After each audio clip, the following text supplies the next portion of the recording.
Dalam nama Bapa dan Putra dan Roh Kudus. Amin.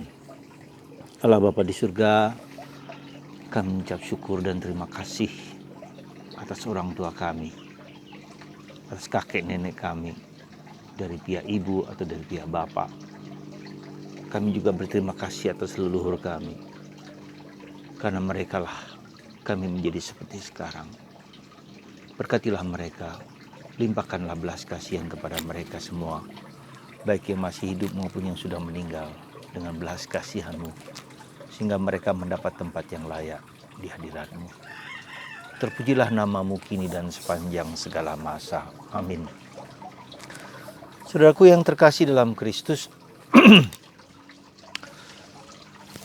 kemarin gereja Kudus memperingati hari lansia, hari kakek nenek, hari opung, hari orang tua kita yang mungkin yang sudah tua, sudah renta, ya. Dan kita diingatkan juga oleh gereja tentang hari itu, dan itu akan dirayakan setiap minggu keempat dari bulan Juli, mendekati hari raya Santo Yoakim dan Santa Ana yang hari ini kita rayakan. Saudara, apa yang mau saya sampaikan kepada Anda? Gereja mau mengajak kita betapa penting dan sentralnya keluarga itu. Ya. Betapa penting sekali lagi sentralnya keluarga itu. Kita hidup hanya karena keluarga. Anda menikah, keluarga untuk anak-anak.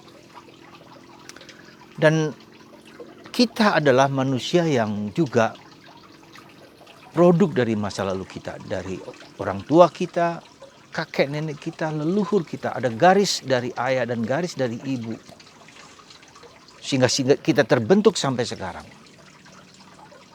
Bahkan kita pun, hidup kita juga menentukan dalam tanda petik, ya, mungkin juga mempengaruhi anak cucu kita ke belakang, ke depan maksud saya, ke depan. Dan ini harus sungguh kita sadari, supaya kita tahu bahwa perilaku, tingkah laku hidup kita yang sekarang ini tertanam di dalam seluruh anggota keluarga kita. Dan itulah saudaraku yang terkasih, kita lihat dalam genealogi Yesus Kristus.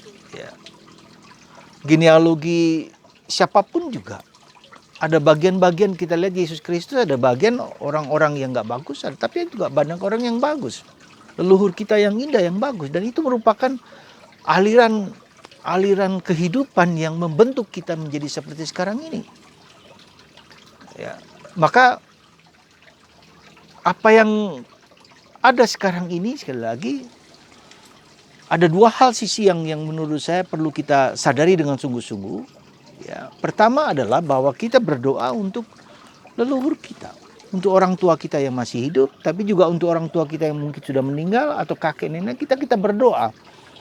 Mohon kerahiman Allah bagi mereka supaya benih-benih yang baik itu tetap berjalan, tapi pengaruh-pengaruh yang negatif itu diputuskan.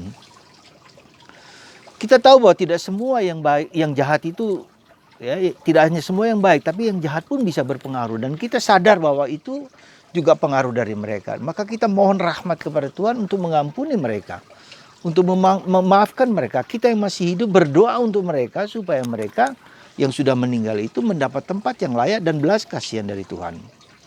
Sehingga mereka mendapat tempat yang layak, sehingga nanti pada waktunya mereka berdoa juga untuk saya dan untuk ke depan anak-anak cucu mereka.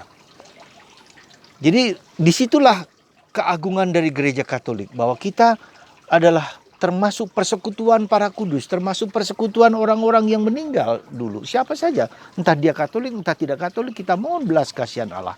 Karena karya keselamatan Allah itu, ya, karena keselamatan Yesus Kristus itu universal, bersifat untuk semua manusia. Siapapun juga, entah dia agama apapun juga. Nah, yang kedua, kita sadar bahwa hidupku sekarang ini juga harus kulihat, harus menjadi kudus, harus dalam tanda petik menjadi baik gitu loh. Katakanlah lebih baik, lebih baik menjadi pribadi yang lebih baik, menjadi pribadi yang memberikan contoh kepada anggota keluargaku. Ya.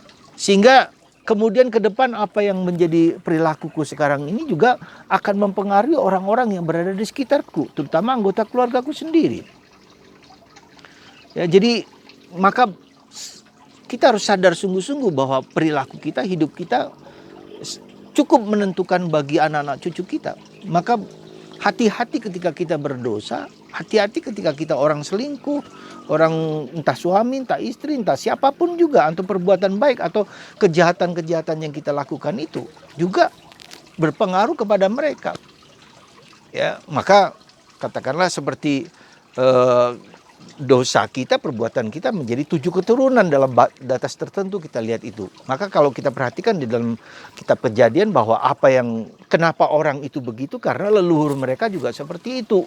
Ya, mengapa daerah Sodom dan Gomora itu katakanlah hancur, karena leluhur mereka juga seperti itu. Jadi ada semacam akar-akar yang masa lalu yang sungguh menentukan keadaan sekarang, dan ini sungguh harus kita sadari. Dan ketika kita sadar itu, maka kita mohon belas kasihan kepada mereka itu. Tuhan berbelas kasihan kepada mereka, ya, apalagi mereka dalam api pencucian, ya. Nah, maka apa yang seharusnya kita sekarang jalani sekarang ini pada masa pandemi ini adalah saatnya kita untuk seringkali karena bertemu dengan suami, dengan istri, dengan anak-anak begitu dekat, begitu akrab, jadi begitu tahu persis apa yang sungguhnya orisinilnya suami, istri, dan anak-anak. Kita tahu karakter sifat masing-masing. Nah, itu bisa menimbulkan ada dua sisi. Sisi pertama bisa menimbulkan konflik-konflik, ya, yang tidak saling mengerti dan tidak saling memahami. Tapi juga kesempatan kita untuk saling terbuka dan membuka diri. Tak seorang pun dari suami, istri, atau siapapun juga yang suci murni 100%. Tak ada seorang pun. Maka saatnya kita terbuka dan membuka diri, mengakui segala dosa, kekurangan. Ketika seorang bapak, kemudian seorang bapak atau seorang ibu yang tahu dulu pernah melakukan kelemahan, keterbatasan bagi pasangannya atau bagi anak-anaknya, ya saatnya kita terbuka dan membuka diri untuk saling mengampuni, untuk saling memaafkan, untuk saling menerima satu sama lain. Ya, ada seorang ibu yang mengatakan itu. Dia sadar akan apa yang ada di masa lalunya ketika dia melalaikan anak-anaknya dan segala macam karena tugas dan pekerjaannya. Dan ternyata anak itu juga terpengaruh oleh faktor itu ke dalam diri anak-anak itu. Kurang perhatian, kurang cinta. Dan sekarang dia mulai memperbaiki, memulihkan situasi itu menjadi lebih baik lagi. Dengan dialog, dengan komunikasi, dengan doa terlebih terutama. Untuk saling mengampuni, untuk saling memaafkan satu sama lain. Nah, itulah kesempatan indah. Ya, jadi ada sisi lain di mana kita bisa konflik, ya, dan konflik itu seringkali juga dipakai oleh Tuhan untuk memperdalam apa yang ada terjadi kedalaman. Seperti contoh Yusuf, ya, ketika dia dijual oleh saudara-saudaranya, bahkan mau dibunuh, tapi ketika dia memperbaiki semua situasi itu, apa yang terjadi? Tuhan memang menghendaki demikian, engkau menjual aku, ya, supaya mempersiapkan aku untuk kedatanganmu di saat kalian sedang mengalami kesulitan, kemiskinan.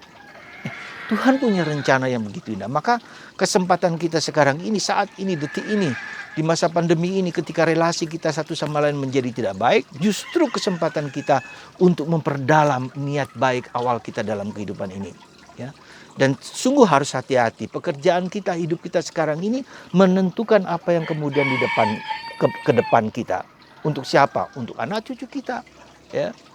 Untuk siapapun juga, bahkan, ya, kalau kita misalnya katakanlah berbuat jahat, siapa yang akan mendoakan kita? Kecuali kalau kita anak-anak kita yang berdoa untuk kita, ya. Nah, itulah saudaraku yang terkasih dalam Kristus, semoga pada hari Santo Yoakim dan Ana ini, dan hari peringatan para lansia, para orang tua kita yang sudah sepuh, itu mendorong kita untuk memulihkan, untuk memperbaiki, untuk memperbaiki relasi antar keluarga kita. Kalau ada konflik pasti bisa terjadi, dan kalau kita tidak mampu, kita mohon rahmat Allah. Kita mohon dengan rendah hati, mengakui segala dosa-dosa kita, kelemahan kita, keterbatasan kita, ya, dan kita meminta ampun kepada anak kita supaya mereka juga pada waktunya ke depan menjadi manusia-manusia yang memberikan contoh kepada masa depan kepada anak-anak cucu mereka. Saudara, Semoga hari ini sungguh menguatkan kita, dan bagi Anda yang orang tua, supaya dengan rendah hati mengakui, menerima kenyataan itu dan berusaha memperbaiki relasi kita satu sama lain di antara keluarga kita. Kalau tidak mampu, kita berdoa, terlebih mohon ampun kepada Tuhan dulu, dan mengizinkan Tuhan akan pelan-pelan memperbaiki relasi kita satu sama lain dalam keluarga kita. Semoga Tuhan memberikan rahmat kelimpahan yang berkat yang melimpah kepada Anda semua. Bagi Anda yang sakit orang tua, untuk tetap berharap dalam situasi pandemi ini yang tidak mudah. Ya, seringkali kita mengharapkan anak kita datang, menghibur kita, menguatkan kita, tetapi juga mereka penuh dengan ketakutan dan kecemasan. Jangan sampai opa mereka, kakek nenek mereka dipengaruhi oleh anak-anak mereka yang terpapar. Ya, jadi semua seringkali harus diperhatikan dengan sungguh-sungguh, bila tidak lewat datang, lewat HP, lewat kontak dan seterusnya. Jangan sampai terjadi di kota Magelang, pasangan suami istri yang sudah tua ternyata meninggal tanpa diketahui anaknya sudah seminggu sudah busuk. Mengerikan. Ya, tapi itulah kenyataan yang terjadi. Kita diingatkan untuk saling memperhatikan hal-hal tersebut. Tuhan memberkati Anda semua, dan bagi Anda orang tua, Andalah kata Paus Benediktus ke-16, doa Anda didengarkan Tuhan seperti Yoakim dan Ana. Tuhan memberkati Anda semua. Penuh harapan. Banyaklah berdoa, banyaklah bersujud, banyaklah mohon ampun, banyaklah berbelas kasihan kepada anak-anak kita, berdoa untuk mereka dengan doa yang tak terkatakan satu sama lain. Tuhan memberkati Anda semua, menjaga Anda dari segala virus corona. Tetap kuat dan tabah dalam hidup ini. Tuhan berkati Anda, Bapa, Putra, dan Roh Kudus. Amin.